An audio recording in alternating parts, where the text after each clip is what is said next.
que poníamos el ciclo pasado. Y se puede traducir tal cual al gráfico anterior.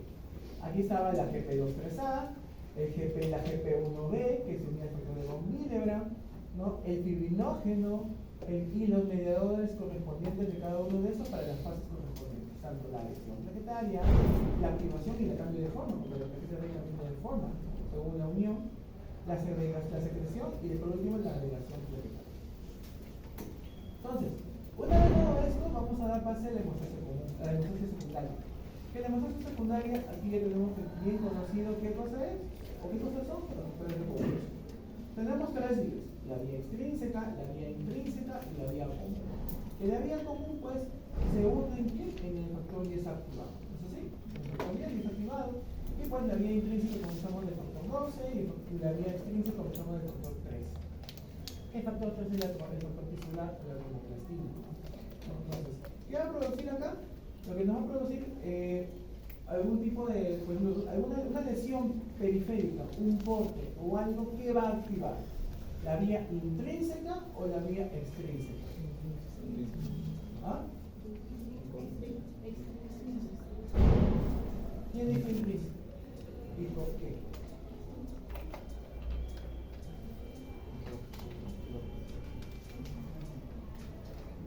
¿Y quién dijo extrínseca y por qué?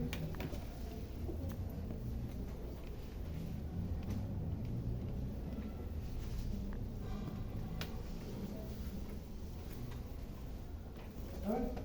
Sería intrínseca porque afectaría el factor tisular, o sea, cuando hay el daño endotelial se libera el factor tisular y por ende empezaría la vía extrínseca. Ya, puede ser. ¿Qué más?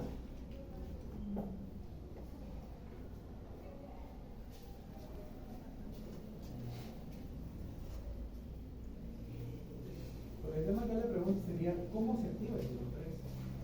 ¿O cómo es la activación del ciclo 3? Cuando hay el daño en el endotelio vascular. Un daño a nivel de endotelio, ¿cómo se libera esto? ¿Cómo actúa? Ok, entonces, tenemos 13 factores de coagulación, en sí son 12, ¿no? Porque el factor 6 es este. Factor 1, factor 2, factor 3, factor 4, factor 5, factor 7, factor 8, factor 9, 10, 11, 12, 13. Con sus respectivos nombres. Factor 1, fibrinógeno, factor 2, tromboprotrombina, factor 3, tromboplastina, factor 4, calcio, factor 5, que es la proacelerina, el factor 7, que es la convertina, el factor 8, que es el factor antimofílico, factor 9, factor Christmas, el factor 10, el factor Stuart Power, el factor 11, que es el antecedente de tromboplastina del plasma, el factor 12, hay muchas funciones, ¿verdad? El factor 12, que es el factor de Hageman, y el factor 13, que es el factor estabilizador de la fibra. Entonces, todo esto, o todas las vías, la vía común, la vía intrínseca y la vía extrínseca, va a conllevar en qué? En la formación de factores. ¿No? Factor 10. Y pues, el factor 10 va a llegar a la vía común, y en esta vía común tiene la función o la conformación de quién, al final, del común. ¿Mediante quién? El factor 10 se va a convertir a un factor 10 activado, y el factor 10 activado va a favorecer la conversión de la protrombina a la trombina. Y la trombina es el factor más activado. Esta trombina va a convertir al fibrinógeno en fibrina. Y mediante la interacción del factor 13, que es el factor estabilizador de la fibrina, va a convertir esta plaquita de fibrina en una plaquita más estabilizada. Y mediante otros mediadores, como por ejemplo la tromboplastina, va a conformar el coágulo retraído y mediante la presencia, por último, todo lo que es todo lo que será el tema del triangulito en sí. Ahora, ¿qué pasa cuando contrarrestamos el coágulo de la fibrina en el factor 1, en el factor 1 activado que es la fibrina? Se va a producir tres mecanismos. Uno, el sistema fibrinolítico. Dos, el sistema de anticoagulación. En donde el sistema de anticoagulación va a ser mediado por tres cosas. Uno, por la antitrombina 3, que la antitrombina 3 va a bloquear al factor 2, al factor 9, al factor 10, al factor 11 y al factor 12. En la proteína C y la proteína S, que va a bloquear al factor 5 y al factor 8. Y la inhibidora de la vía extrínseca, que va a bloquear a todo lo que es la vía. Y el sistema fibrinolítico, pues aquí tenemos al inhibidor del activador tisular de plasminógeno o al inhibidor del activador tisular de la uroquinasa, al factor 12 activado, al factor 11 activado y a la calicreína, que lo que va a producir ¿qué cosa es? Favorecer o de convertir el plasminógeno en ¿quién? En plasmina. Y por último, tenemos al sistema antifibrinolítico. En el sistema antifibrinolítico tenemos al alfa-2-antitrypsina, que va a bloquear la plasmina, por el contrario de lo que habíamos mencionado del sistema fibrinolítico que favorecía la conversión de plasmina, o convertía plasminógeno en plasmina. El sistema antifibrinolítico con la alfa-2-antitrypsina bloquea esta acción, no favoreciendo a la formación del coágulo. El PAE-1, que es el inhibidor del activador del plasminógeno 1, va a bloquear al inhibidor activador tisular del plasminógeno. ¿Qué no se va a producir? Igual también va a bloquear al inhibidor activador tisular de la uroquinasa. De igual forma. Y pues lo que va a producir es no la producción de un coágulo regular.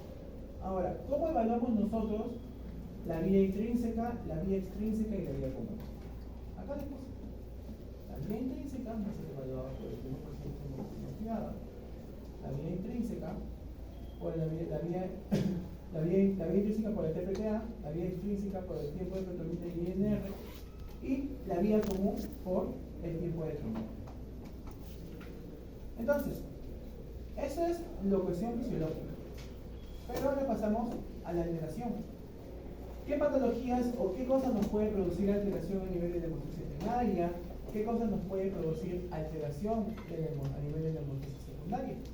Por ejemplo, si tenemos una afectación a nivel de la hemostasia primaria, podemos tener, o puede ser ocasionado por dos casos. Uno, por una afectación vascular, afectación también de los vasos, por alguna angiopatía, algo por el estilo, una vasculitis, o una afectación netamente plaquetaria, con afectación propietaria de la plaqueta, por ejemplo, plaquetopatía. La patogenia a nivel vascular, ¿qué es lo que se va a producir? Va a producir una alteración a nivel de la pared vascular y alteración del tejido conectivo perióstico.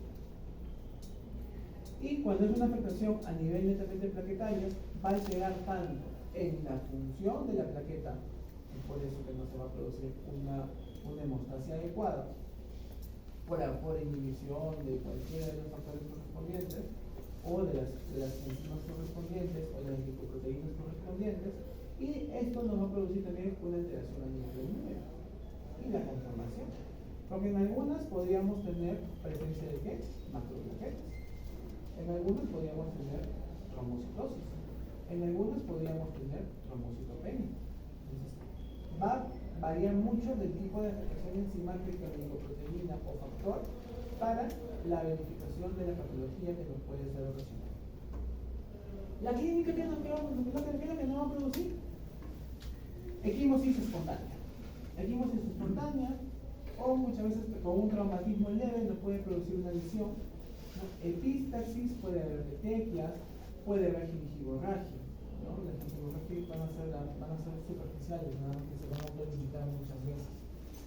Y a nivel de la hemostasia secundaria, pues puede haber afectación del nivel de coagulación como plasmatitis.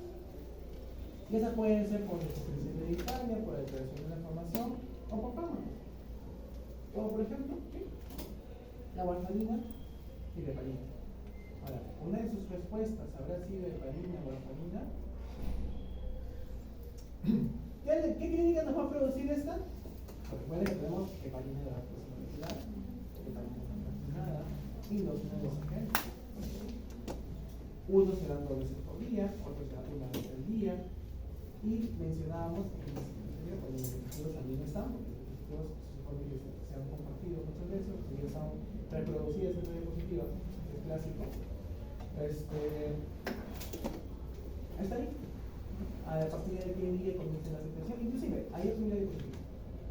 a qué día comienza a producir la relación, qué vamos a encontrar, qué no vamos a encontrar, cuál es el déficit y el mecanismo de acción y cuáles son. Todo eso está posibilidad. Entonces, ahí vemos, cuando hay una afectación a nivel de hemocitosis secundaria, ya nos va a producir una macrosis. Una macrosis es un desangrado más profundo a nivel articular. Y las pruebas que podríamos encontrar alteradas, cuando por ejemplo es una afectación a nivel del vaso, podemos encontrar la prueba de torniquete o de romper el vidrio. ¿Cuál es la prueba de torniquete? Insuficiencia del tensiómetro hasta por encima de 150 milímetros de mercurio, ¿no? Y pues lo dejamos aproximadamente 5 minutos. Y verificamos, contabilizamos el número de petequias correspondientes. Si hay más presencia de más de 10 petequias, es un signo de torniquete vasovagal. Y en las plaquetas, las pruebas enteradas que vamos a encontrar es uno, conteo de plaquetas, dos, glucosamina, la prueba de la ADP o la prueba de la risocitina, ¿no? Que esto diferenciaba la ADP y la risocitina, diferenciaba la hemoglobina de Glassman, ¿de quién? Del síndrome de y en la hemostasis secundaria, pues vamos a encontrar pruebas alteradas de cosas, el tiempo de televisión, el tiempo de PPA, el tiempo de heroína y el tiempo de índice de coágulo, que también podemos encontrar. Entonces, cuando encontramos un trastorno plaquetario, se puede dar por dos causas. Uno, por la disminución de la cuantificación plaquetaria, ¿no? Que puede ser debido a la disminución de la producción o por incremento de la difusión periférica. Cuando se da por una disminución de la producción, puede estar ocasionado ¿por qué? Por una afectación o una falla a nivel de ADN de la médula ósea. Por eso hay entiendes que depende de la cuando también, por ejemplo, son ocasionados por toxinas, ¿no? La médula va a favorecer una disminución de la producción de la médula. No es una falla, sino es una disminución de la producción por una toxina, como por ejemplo algunos antibióticos, en este caso los tricíclicos.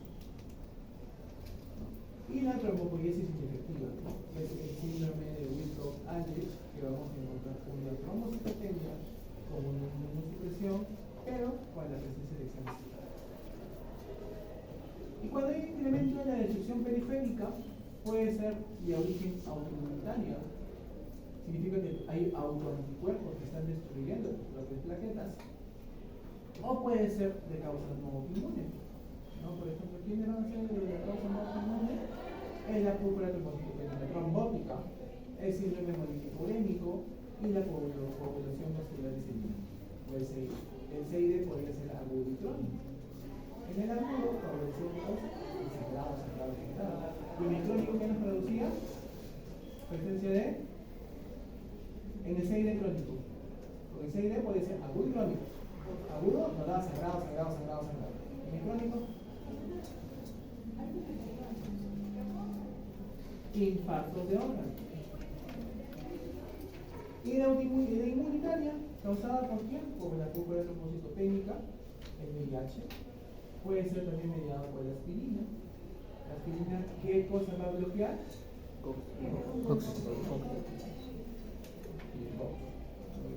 ¿Y el clopidogrel qué va a bloquear?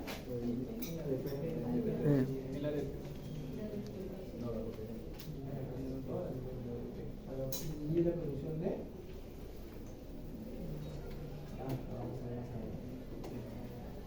¿Quiénes más lo pueden producir? Propiamente la heparina, ¿no? Pasa las 48 horas más o menos. Y la sal. ¿Y quiénes nos van a producir la protección cualitativa, más no cualitativa? La enfermedad de Gardner-Sawyer y la formación de la. Entonces, si se dan cuenta, este gráfico está partido. El gráfico de acá está partido. Es lo que hemos puesto en el examen así. Tal cual. GP1B, déficit que da, Gardner-Sawyer. GP2-3B, GP2B3A que da, tromboastemia de Glass. Ahí serían dos preguntas en el base. ¿Quedaba acá la unión de ambas? Sí, no. También viene en su caso. Como les repito, el gráfico está. Las diversas formas del gráfico es muy distinto. Es como en el Guyton. En el Guyton puede ser el ciclo cardíaco explicado en una bola. Y mecano no puede ser así, pero el trasfondo del gráfico sigue siendo el mismo. O sea, igual que la fisiología. Puede tener un cuadrito bien, bonito, diseñadito, se lo memorizan, pero le cambian la forma, ¡pum! Entonces, tenemos a la enfermedad de Bernard-Sollier y la tromboastemia de Glam. Ambas van a ser autosómicas recesivas. ¿No?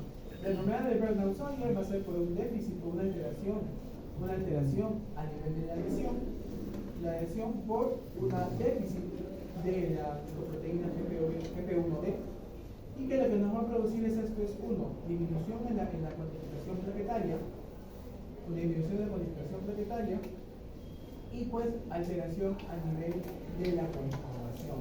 Entonces, aquí se va a producir plaquetopenia, pero con macroplaquetas. ¿Y el déficit aquí cuál va a ser?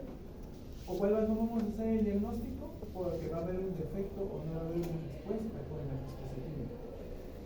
Muy por el contrario de la tromboastemia de Glasman, ¿no? Que la tromboastemia de Glasman. Tercera fila, último alumno. ¿Qué está gracioso? Cuéntame. ¿Qué está gracioso? Cuéntame. Si no te interesa la clase, Taco, te puedes pegar, ¿eh? Hace rato estoy mirando que se me está riendo. Eso es una falta de respeto para el docente, ¿no?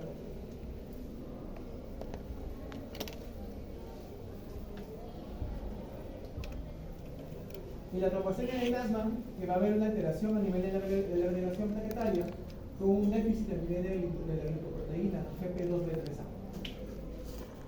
Y pues, ¿qué es lo que va a producir esta data? Obviamente, al haber esto va a haber una regresión a nivel del coágulo.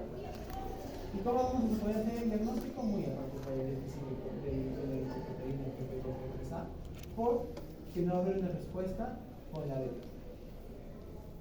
Podemos hacer el tratamiento lentamente de esto. Plaquetas. El requerimiento es plaquetas. Sea por transfusión plaquetaria convencional o por aféresis. En aféresis son 4 paquetes de plaquetas convencionales, es una por aféresis. Ya que, ¿o por qué damos plaquetas? Porque las plaquetas que vamos a transfundir, estas sí van a tener las lipoproteínas. Entonces, si tenemos una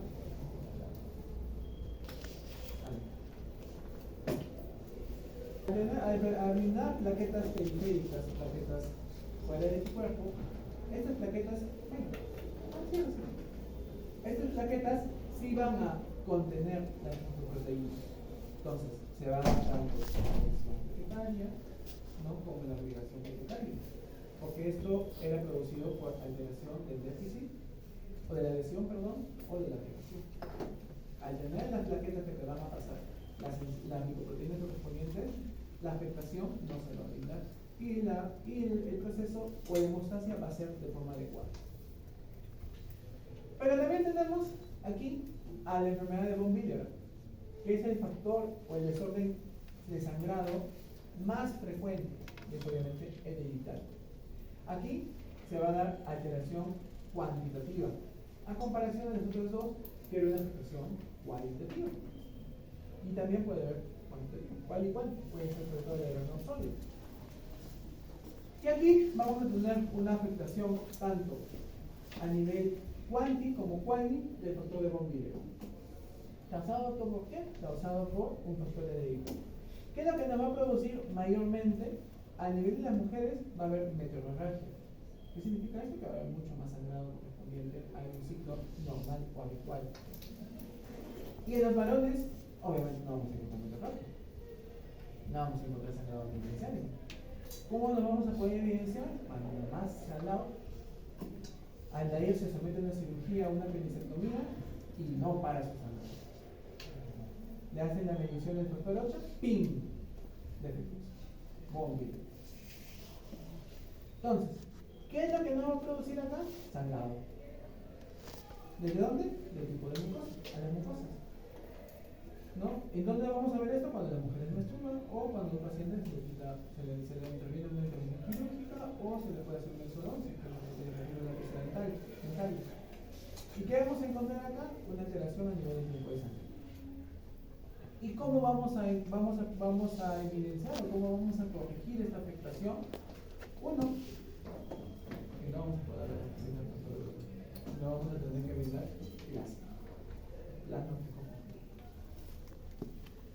Ahora, ¿qué pasa si que, por ejemplo, tenemos a un paciente con un tiempo de sangrado bastante prolongado, pero puede tener el número de plaquetas dentro de los parámetros normales?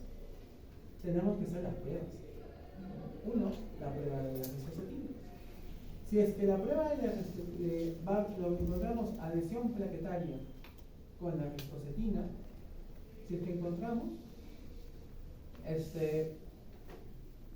si es que no corrige con la ristocetina, al añadir el plasma normal, podemos tener, si corrige, a la enfermedad de von Willebrand, y si no corrige, podemos tener a la enfermedad de Bernard-Soulier, dada por quién, por el déficit de la glicoproteína 1B.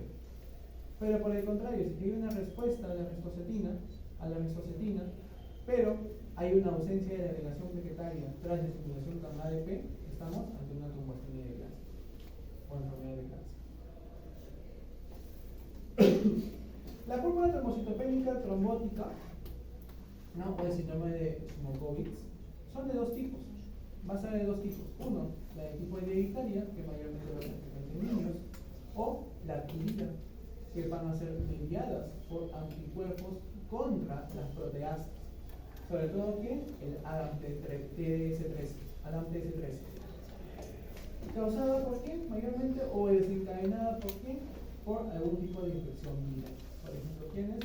HIV, uno de ellos, en una instancia de hepatitis, citomegalovirus. Y mayormente, ¿en qué paciente vamos a encontrar? En pacientes féminas en la tercera y cuarta década de la vida. ¿Y qué es lo que va a producir la púrpura trombocitopénica trombótica? Va a producir, o van a formar trombodianinos, afectando las plaquetas del factor de von Willebrand. ¿Y cómo sospechamos de una PTT? Con la pentada. Uno, anemia hemolítica o microhepática, no autoinmune, con un negativo, como el caso de la semana pasada, probablemente dos, ninguno, creo. Trombocitopenia, clínica neurológica, vamos a encontrar un paciente de lo que estaba normal, entonces 15-15, podemos encontrarlo con desorientación, podemos encontrarlo, y bueno, muchos pueden pensar que sería el pasito del examen de seminario 1, pero no, puede ser por una PTT. Lesión renal, así que van a encontrar comenzar a tener falla renal aguda, y fiebre. Y pues hay un score, porque para todo en la vida hay scores, que nos pueden hacer sospechar de una púrpura trombocitopénica trombótica. Como por ejemplo el ricote capetario, el volumen músculo medio, la creatinina, el INR, etc. Entonces, ¿qué es lo que va a producir todo esto al final? Como ya he mencionado, la formación de trombodianinos, ¿no? Lo que va a producir, uno, es hemólisis, y dos, puede producir también isquemia renal. El diagnóstico, ¿cómo vamos a hacerlo? Uno, aparte por la sospecha clínica o lamentada, quizás por los scores correspondientes que podemos realizar ante la sospecha, podemos encontrar también, o podemos encontrar una disminución en la activación del ADAM-TS13, o podemos encontrar anticuerpos contra el ADAM-TS13. ¿No? Pues, ¿qué es lo que va a producir esto? Pues al final no va a favorecer a que se formen trombones.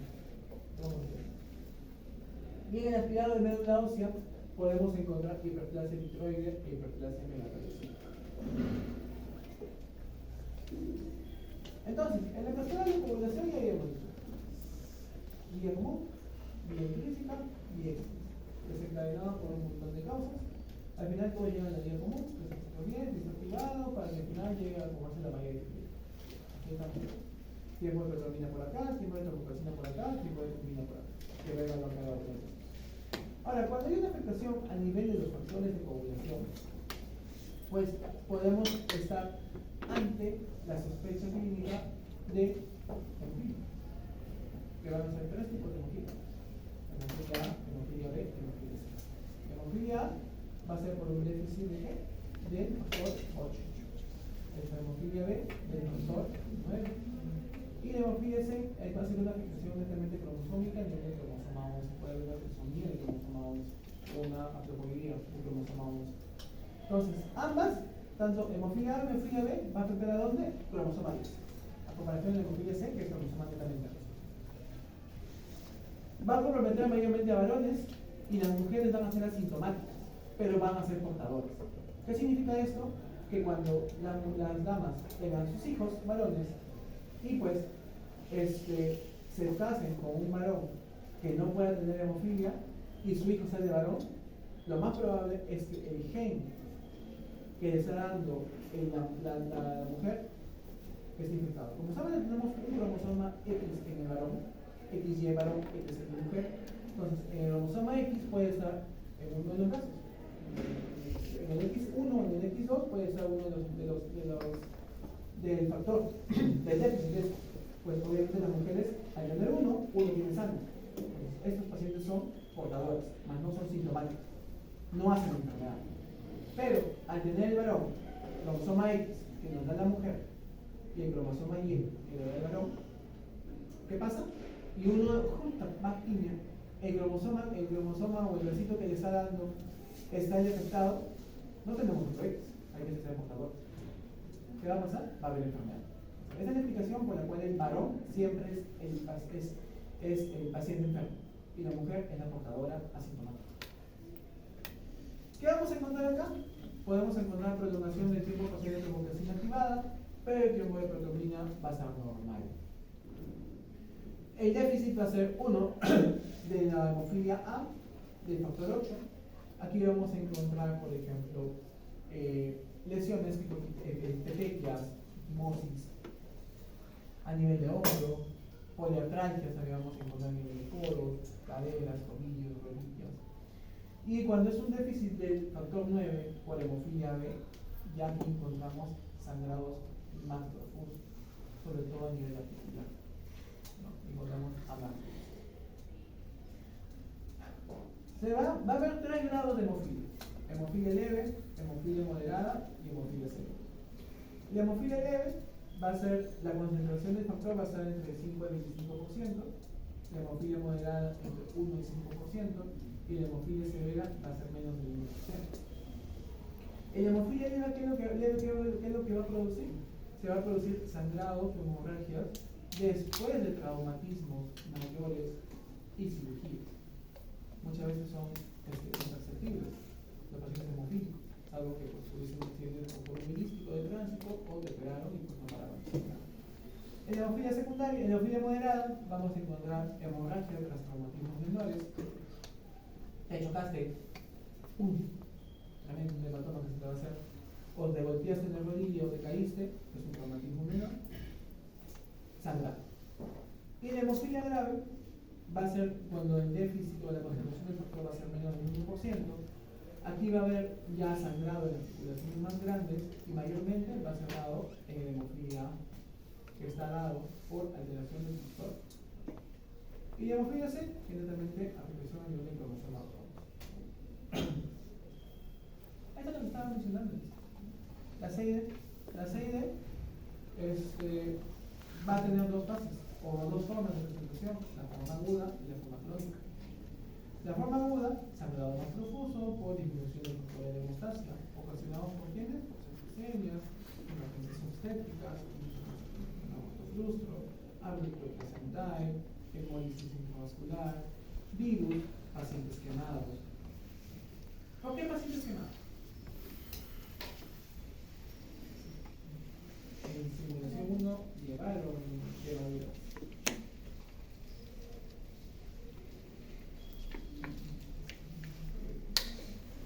¿Cómo es la fisiopatología del paciente quemado?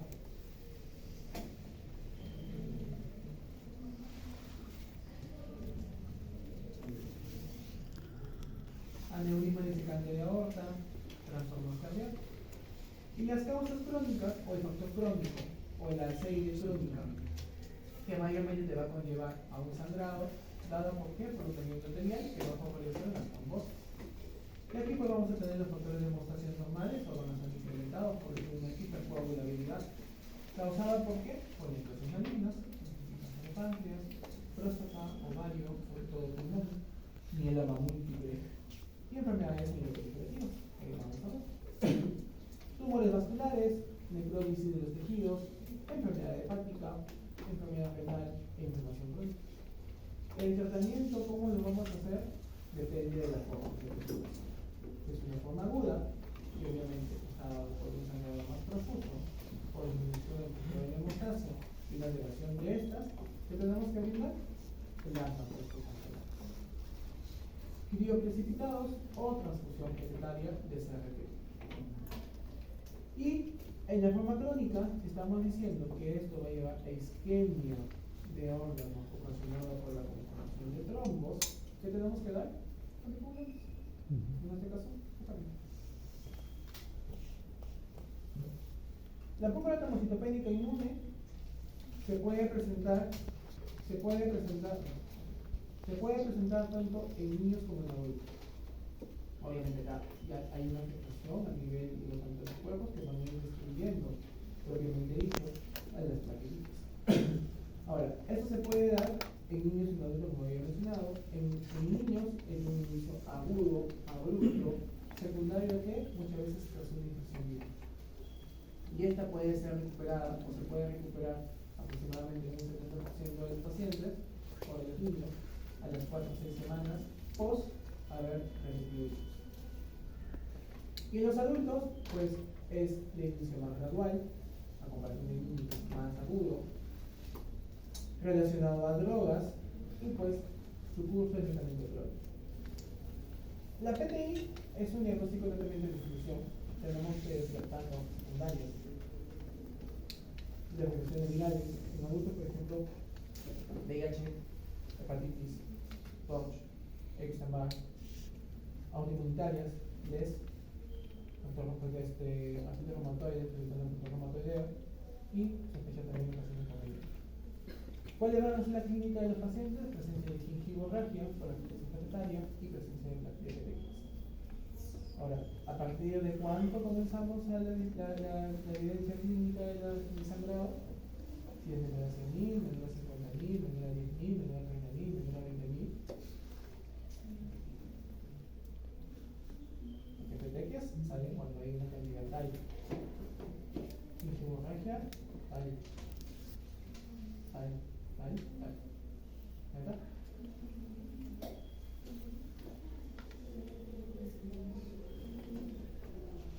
Eso búsquenlo, chicos, ¿ya? ¿Por qué? Porque en los casos clínicos, como ven, yo no pongo. O sea, bien es cierto, todo viene de la diapositiva, pero es como ustedes interpreten la diapositiva. Los conceptos y los datos están acá. Acá están. Como escuché por ahí alguno en la biblioteca. El curso es fácil porque todo viene de la diapositiva. ¿Es cierto? Todo viene de la diapositiva. Pero es como ustedes interpreten la diapositiva. Vamos a ver cómo hacemos el primer pasito. Y ese primer pasito es para la clase 1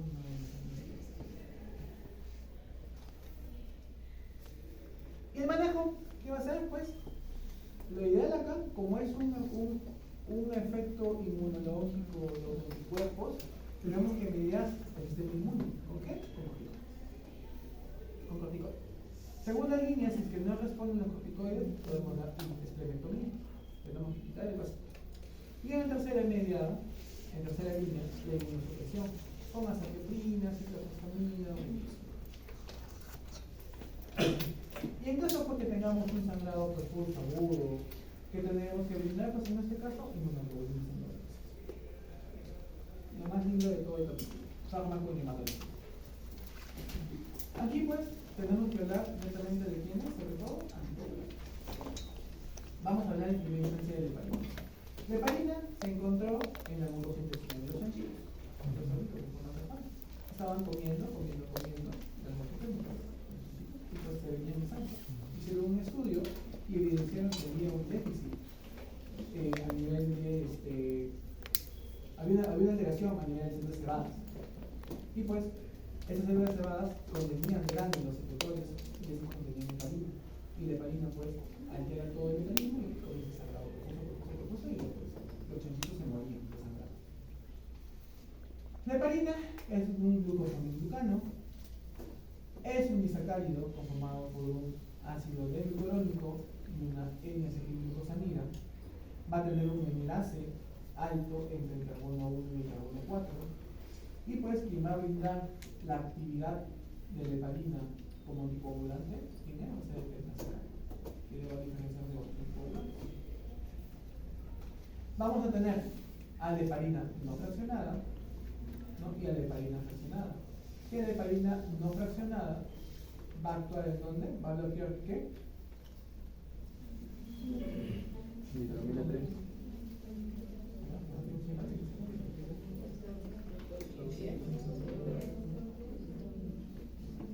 Según el factor 2 y el factor 10, esta va a bloquear función en la conversión. ¿Y la heparina de bajo peso molecular cuál va a ser función? ¿Un mecanismo de acción? También.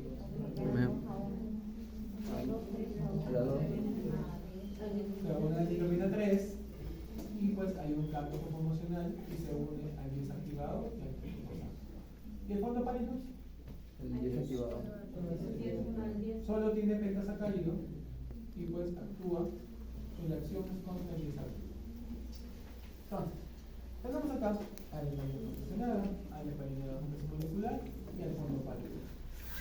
Dentro de los bajo peso molecular tenemos a la enoxaparina, a la galtaparina, a la quinsaparina. De origen, las heparinas son únicamente biológicas y el fondo Parinus es un derivado sintético. El peso molecular va a variar. La forma de administración también va a variar. La heparina va a ser administrada mediante por vía venosa, el fondo Parinus y el heparina bajo peso molecular la vamos a administrar por vía subcutánea. La subdisponibilidad va a ir incrementando correspondientemente de un 30% hasta un 100%. El tiempo de vida media es de 1 a 5 horas de la heparina bajo peso molecular de 4 a 6 horas y del fondo Parinus de 17 horas. Su metabolismo puede ser uno a nivel hepático, a diferencia de la heparina que es a nivel hepático y también a nivel del sistema reticuloendocrino. Su excreción se va a dar netamente a nivel renal. ¿No? Se va a nivel renal. Por eso, cuando hay una afectación a nivel renal, tratamos de evitar brindar enoxaparina o enoxaparina, que son heparina, que son derivados sintéticos. Algo que se hace en diálisis y eso pues, se puede depurar propiamente. Pero en pacientes con afectación renal, con falla renal, netamente estaría relacionado. ¿Por qué? Porque su excreción es poca por el nivel. El efecto del antídoto cuando un paciente está sobrecoagulado, cuando es la heparina no fraccionada, puede ser el sulfato de protamina, que es mejor. La heparina no baja, de bajo peso molecular, va a ser, en este caso de la enoxaparina, va a ser parcialmente según la acción de la enoxaparina, ¿no? Y pues tendríamos que medir el tiempo de protamina, y con esto podemos dar antagonistas de los factores dependientes de vitamina K. En este caso, ¿cuáles son los factores de coagulación dependientes de vitamina K? 2 y 10. ¿Cuáles? Si estamos con una alteración a nivel de estos factores, ¿qué tendríamos que brindar? Vitamina K. El tratamiento de la sobrecoagulación con enoxaparina es vitamina K. Y el fondo Parinus, el efecto del antídoto, pues está siendo bien. Ahora, el efecto adverso, mayormente va a haber sangrado, es un sangrado no espontáneo, puede haber una trombocitopenia inducida por heparina, ¿no?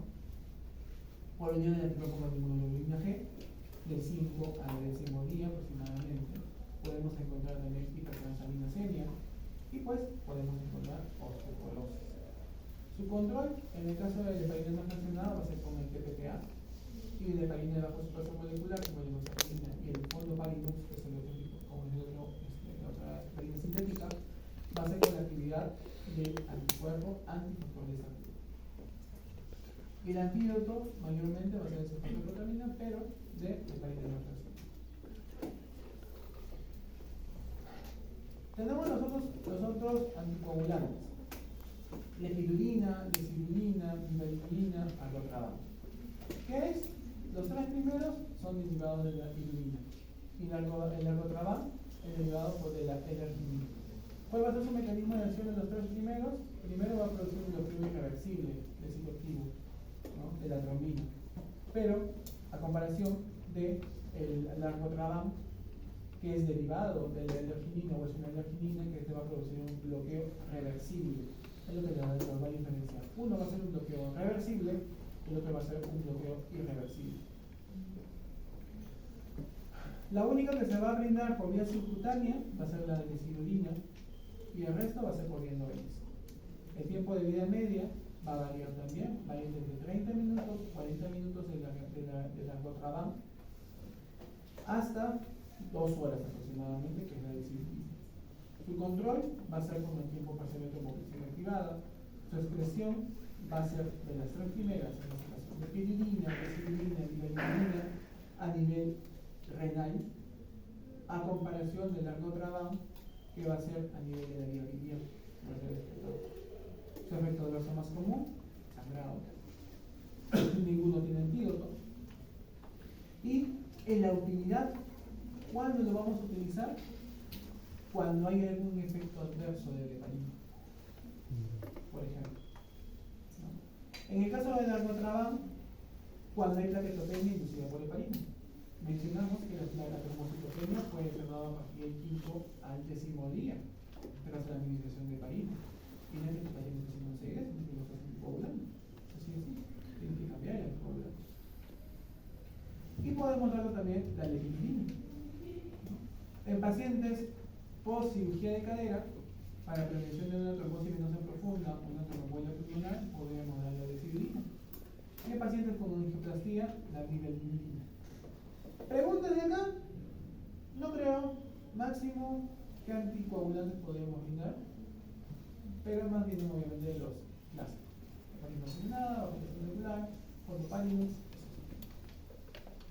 Los anticoagulantes orales, en este caso, la warfarina, lo que esta de acá se va a unir al BCOC1, que es un epóxido reductasa de vitamina K dependiente, lo cual esto de acá va a bloquear, ya que la vitamina K oxida y va a convertir a la vitamina K reducida, y gracias a la glutamina carboxilasa gamma va a activar los factores de coagulación vitamina K dependientes, no funcionales, y por último lo va a convertir a funcionales. Esa fue una pregunta también del pasito del ciclo pasado. ¿Cuáles son los factores de coagulación vitamina K dependientes funcionales y no funcionales? Proteínas C. Muy bien. Entonces acá está.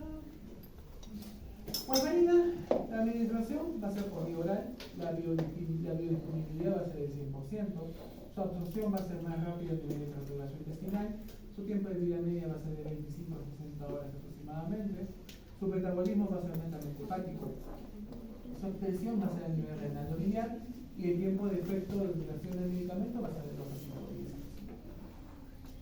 Tenemos que tener bastante cuidado con los pacientes cirróticos, porque en los pacientes cirróticos los que llevaron gastro conmigo en medicina 2, mencionamos en alguna oportunidad que los pacientes cirróticos están en un estado protrombótico de forma crónica. Y no es por el déficit de afectación enzimática o afectación de la coagulación, sino porque se da.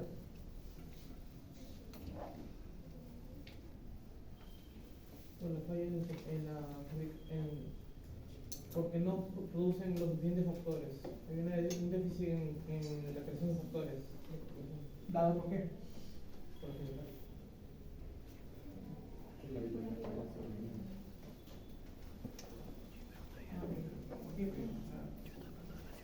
Lo que tú me dices tiene un porqué.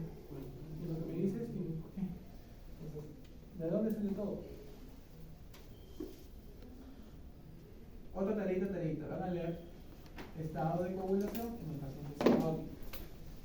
Esto lo voy a anotar y lo voy a apuntar, que eso va a venir en examen.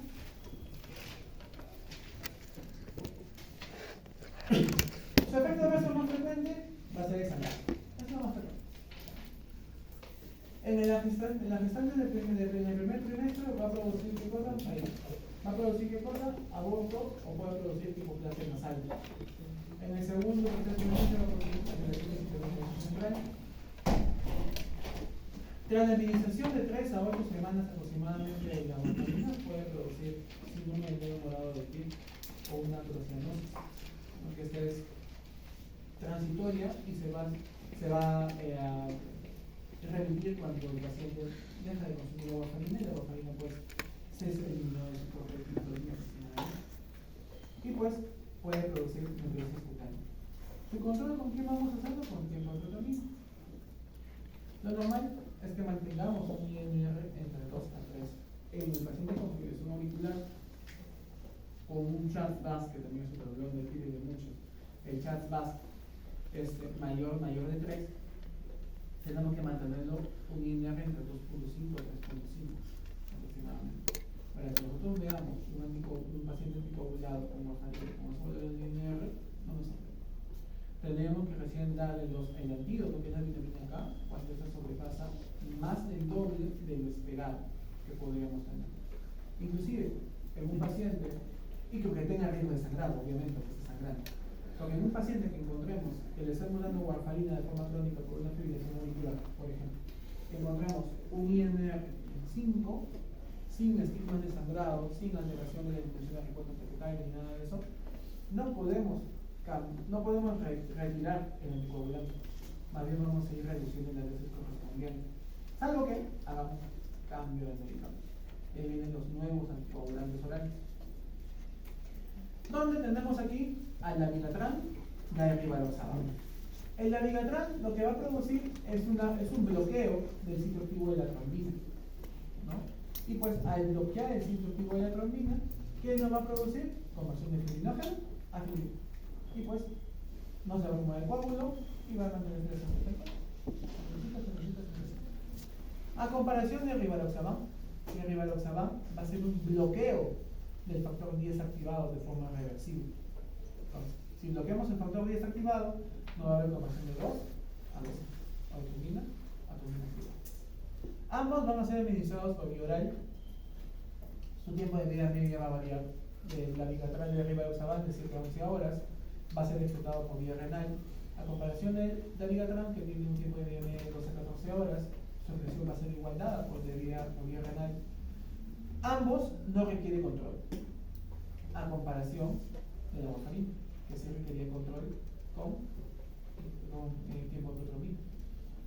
Ahora, que no requiera control no significa que no vaya a haber sangrado. Sí va a producir sangrado. Entonces, cuando evidenciamos sangrado, ¿qué antídotos vamos a brindar? En el caso del dabigatran, vamos a brindar un anticuerpo antimonoclonal, que es el inerizumab. Y si tenemos una sobreanticoagulación con rivaroxaban, vamos a dexamethasona.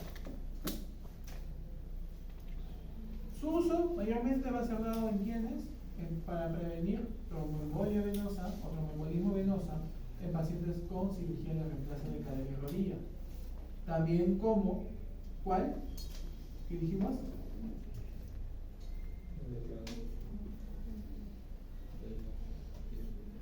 Decidurina, ¿no? que era la única suministrada por vía subcutánea.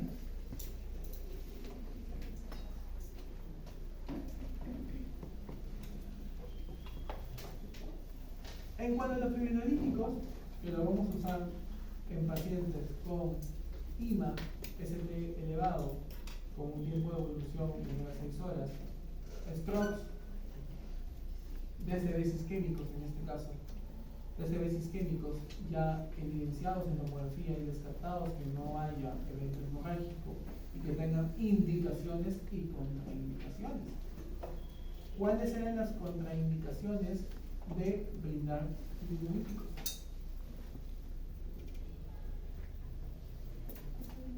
En pacientes con DCB isquémico.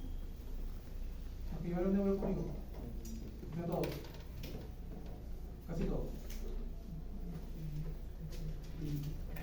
Porque inclusive los slides del pasado también están. Neuro, Anair.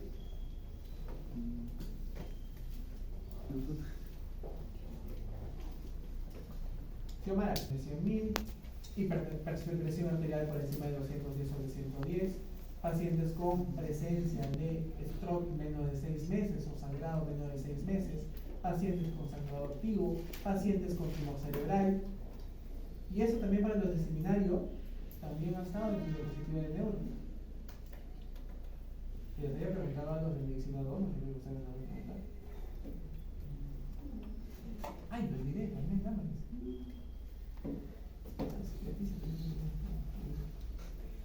Tenemos de tres generaciones. La de primera generación, que en este caso la estreptocinasa y la uroquinasa. La de segunda generación, que es la que más usamos, que es la alteplase, con la nistreplase y la cloroquinasa. Y la de tercera generación, que es la reteplasa, teplasa, la monoteplasa, la noteplasa y zafiroquinasa. Lo que vamos a hablar acá más es la de sangre negra, sobre todo estreptocinasa y alteplasa, es la que más usamos. La estreptocinasa es una proteína que tiene un peso de 47 kilodaltons, ¿no? La producción está a través del estreptococco termolítico, tiene un tiempo de vida medio aproximadamente de 7-14 horas, 12-14 horas. Su administración va a ser por vía endovenosa, su excreción va a ser por vía renal y el efecto adverso va a ser mayormente sangrado, hipotensión y uremicidad. Ahora, ¿cuál va a ser su mecanismo de acción de la estreptocinasa? Es que esto se va a unir al plasminógeno. ¿Para qué se va a unir al plasminógeno? Para poder exponer el sitio activo y este gas se pueda convertir en plasmina. El alteplase, ¿qué es? Es un activador del plasminógeno tisular recombinante, ¿no? Su producción va a ser por ingeniería genética. Su tiempo de vida media va a ser de 5 minutos aproximadamente, hasta que su efecto es inmediato. Su administración va a ser por vía endovenosa, su excreción va a ser por vía hepática y el efecto adverso va a ser sangrado y reacciones alérgicas. Ahora, ¿cuándo suspender la infusión de alteplase?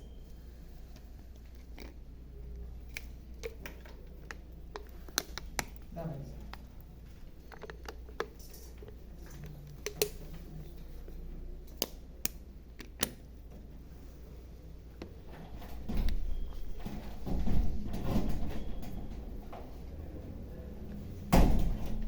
¿Cuándo suspendemos la infusión de alteplase? Bueno, la suspendemos cuando pues obviamente sospechemos desangrado. En este caso, si tenemos un paciente con stroke isquémico, que le estamos dando alteplase, el paciente comienza, por ejemplo, con cefalea súbita, signos de sangrado, convulsiones, deterioro del trastorno deterioro del sensorio con disminución del Glasgow, tendríamos que suspenderla y pedir una tomografía urgente ante la posibilidad de que el paciente se haya convertido de un infarto rojo a un infarto blanco a un infarto rojo.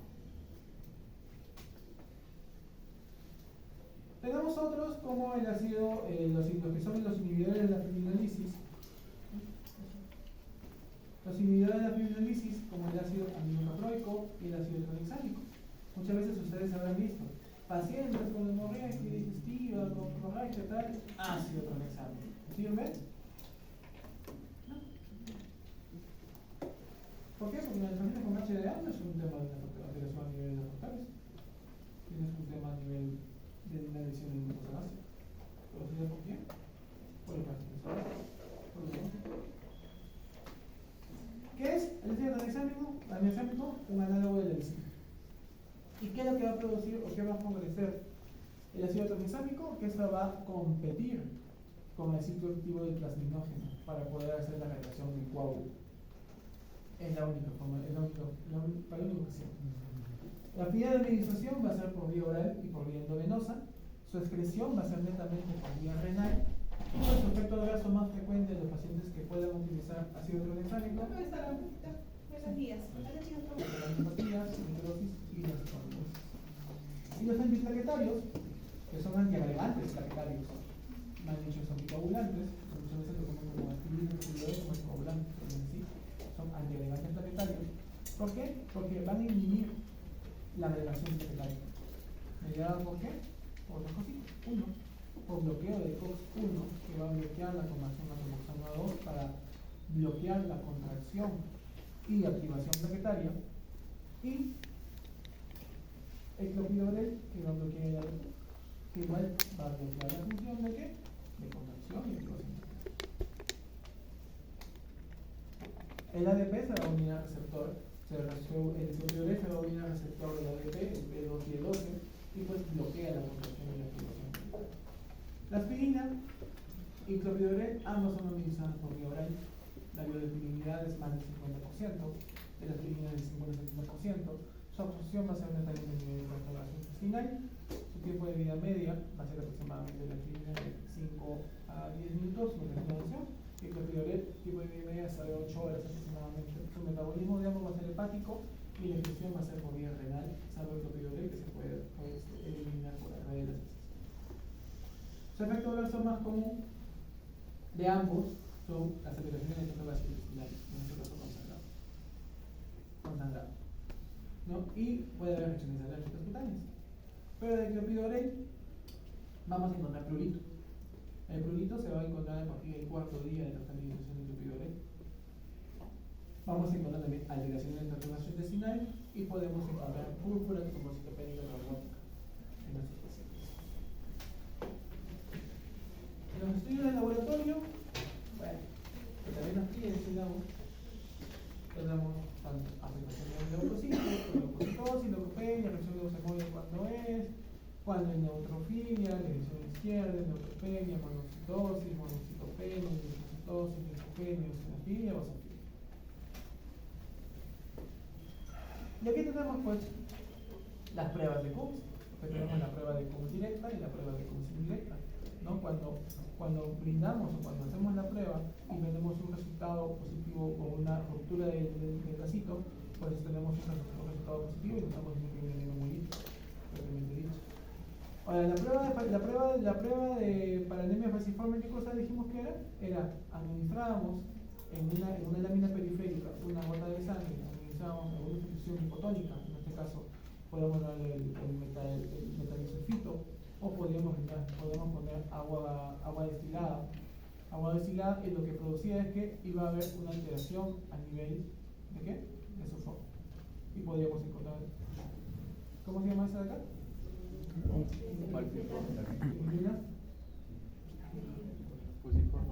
¿Ah? Los paloncitos.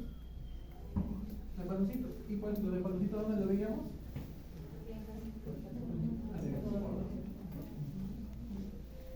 Y el test de Ham, ¿no? Que pues aquí agregábamos un tipo de ácidos y jugaba 37% y dividíamos el porcentaje o el incremento de hemolysis mayor del 20%, donde les podía decir que era positivo, sobre todo en la hemoglobinuria paroxística nocturna. Estudio de hemostasia, ya lo habíamos dicho, vía común, vía extrínseca, vía intrínseca, los tiempos normales.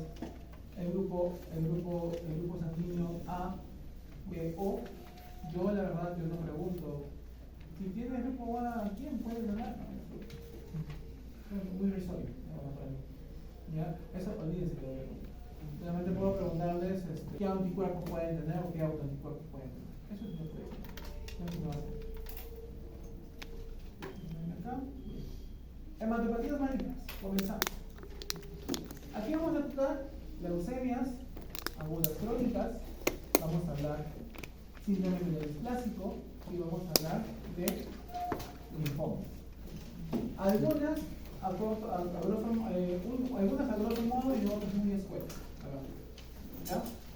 En el caso de las leucemias agudas no es más que el desorden maligno en el cual hay la presencia de blastos, que son células inmaduras, que se van a constituir más del 20% de células en la médula ósea o en la sangre periférica. La sintomatología de estos pacientes pues van a tener, en general, en todos los pacientes con leucemias, linfadenopatía, puede haber hepatosplenomegalia como la infiltración meningitis aguda, infiltración en meningios o testículos, infiltración a pie y encías como la meningitis aguda, algún tipo de masa mediastínica. Y pues, si es que vemos pacientes con que se puedan asociar a coagulopatía vascular diseminada, pues estaríamos sospechando de una leucemia mieloide aguda en la fase M3, que es la promielocítica, que es un 10% aproximadamente de las leucemias mieloides agudas. ¿Su etiología cuál va a ser? Puede ser radiación,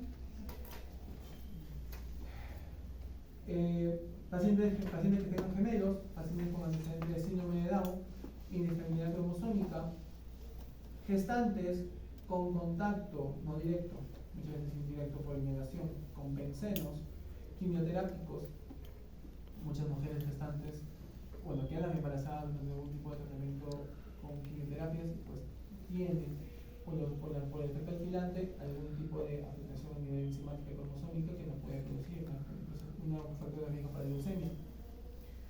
La clasificación se va a depender de dos tipos, ¿no? Si es que es de afectación de células B, T o de la amiloperoxidasa.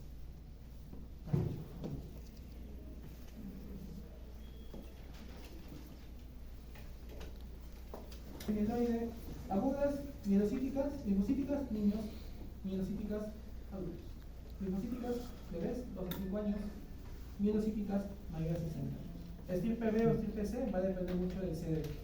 Si hay una afectación del CD19B20, mayormente puede ser por afectación del estirpe B. Si es una afectación del CD3 o CD33, del linfocito T. Todo esto se va a deber a la afectación linfocitaria. La clasificación inmunológica de la leucemia linfocítica aguda puede ser por precursor B, un 70%, como ya hemos mencionado, ¿no? Con afectación a nivel de las células del linfocito CD19 y 20, precursor B con características mieloides, células B maduras y células T, un 16% con afectación a linfocitos CD13 y CD33. Las linfoides y las mieloides se pueden clasificar en L1, L2 y L3, y las mieloides desde la M0 hasta la M7, donde la más común va a ser la M2 en la mieloide, que es la leucemia linfocítica aguda diferenciada, en un 30% aproximadamente, y la que se va a asociar a C y D va a ser la promielocítica o la M3. Y de las linfoides, las más frecuentes son las que son afectadas por presencia de blastos pequeños, en un 75%, que es la leucemia linfocítica aguda tipo 1, la L2 que es asociada a los blastos grandes, aproximadamente un 20%, y los que son los linfomas, las que pueden ser de afectación como linfoma de Burkitt, que se puede transformar en linfoma de Burkitt en un 5%. El diagnóstico, ¿cómo vamos a hacerlo? Mediante el aspirado de médula ósea o en sangre periférica, donde vamos a encontrar la presencia de blastos mayor del 20%. Biopsia de hueso, inmunofenotipo, con la amiloperoxidasa, CD19, CD22, CD20, CD23, CD13. Citogenética con las translocaciones cromosómicas, translocación 821, 1517, 922, 1221. 922 cromosoma Filadelfia, ¿no? Que lo vamos a ver en el ciclo crónico. Y los estudios moleculares, que también le podemos hacer. El tratamiento va a ser tanto, primero un tratamiento de inducción, un tratamiento de consolidación y por último un tratamiento de mantenimiento.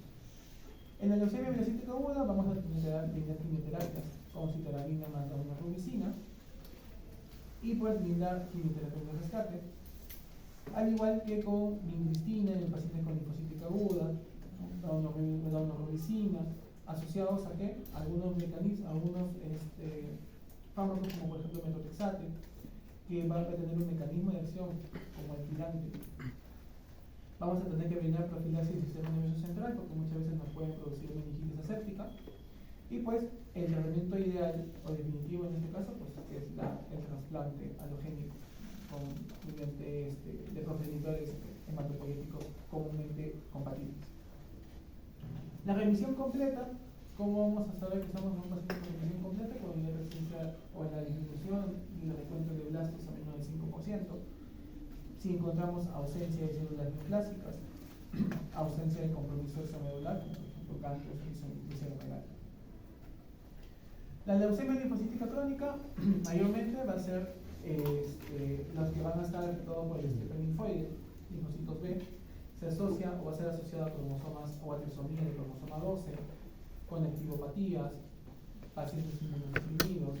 Más frecuente va a ser en ancianos, como podemos ver acá, en ancianitos. Esta leucemia linfocítica crónica va a ser una de las leucemias que va a tener mayor contenido de presencia de linfocitos. Ya vamos a encontrar una leucocitosis vamos a encontrar con una linfocitosis. Vamos a encontrar una leucocitosis con linfocitos. ¿Ya? Eso es uno. 2, va a ser más frecuente en ancianos.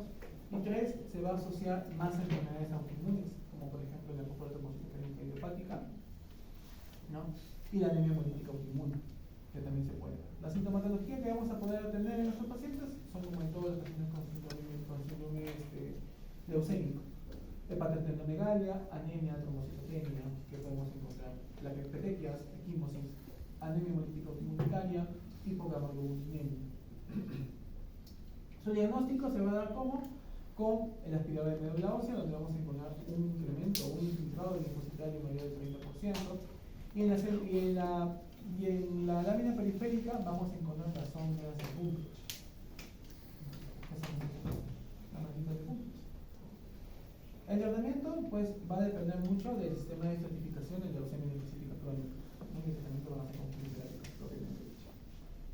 Leucemia mieloide crónica es la neoplasia hematológica que nace en la médula ósea y se prolifera mediante, hay una proliferación celular y maduración del sistema mieloide, se asocia en 95% a cromosoma Philadelphia, que es de buen pronóstico, que tiene buena respuesta en la agente quimioterápico. Sus oncogenes van a ser el oncogen PCR, ARL, más frecuente va a ser en ancianos. Aquí tenemos una leucocitosis mayor de 50.000. Cuando vean ustedes caso clínico con paciente de 65 años de edad, por ejemplo, se me toca, con recuento de leucocitos, que tenga síntomas de anemia y leucocitos más de 55.000 y 50.000, lo más probable es que estén hablando de la leucemia mieloide crónica. Recuerden que es la leucocitosis que tiene por encima de 50.000, pero a comparación de la linfocítica crónica, esta va acompañada con linfopenia. La otra iba con linfocitosis, esta va con linfopenia. Su clínica va a ser hidrominémico, infecciones, leucostasis. Puede haber alteraciones visuales, cefalea, priapismo, son erecciones dolorosas, signos de infiltración, ¿no? Con visceromegalia, más que aenomegalia. Vamos a tener tres fases: la fase blástica, la fase acelerada y la fase crónica. Mayormente son asintomáticos porque vamos a tener estas tres fases. Cuando estamos en fase blástica, pues lo más probable es que el paciente vaya con una alta tasa de mortalidad por la transformación de una leucemia mieloide a una leucemia mieloide aguda o una leucemia linfoide aguda, y esa mayormente muere. La fase crónica es donde vamos a dar tratamiento médico. En primera instancia vamos a dar un imatinib, ¿no? La terapia curativa obviamente va a ser el trasplante de tejidos hematopoyéticos. La fase acelerada, que va a ser entre la fase blástica y la fase crónica, aquí vamos a comenzar a evidenciar que hay un incremento en el recuento de leucocitos. Va a haber una disminución en la maduración celular y va a aumentar las plaquetas y vamos a comenzar a visualizar blastos. Entonces, al comenzar a visualizar blastos, que son las células inmaduras, vamos a comenzar a encontrar el ambiente clínico en nuestro paciente. Y pues pasa posteriormente a una fase blástica. El diagnóstico va a ser por aspirador de médula ósea, donde vamos a encontrar un incremento de células mieloides, una disminución de la fosfatasa leucocitaria y una disminución de la amiloperoxidasa y una disminución de la lactoferrina, que es lo que nos va a dar el diagnóstico de leucemia mieloide crónica. Bien, chicos, hasta ahí vamos a hacer un check-in.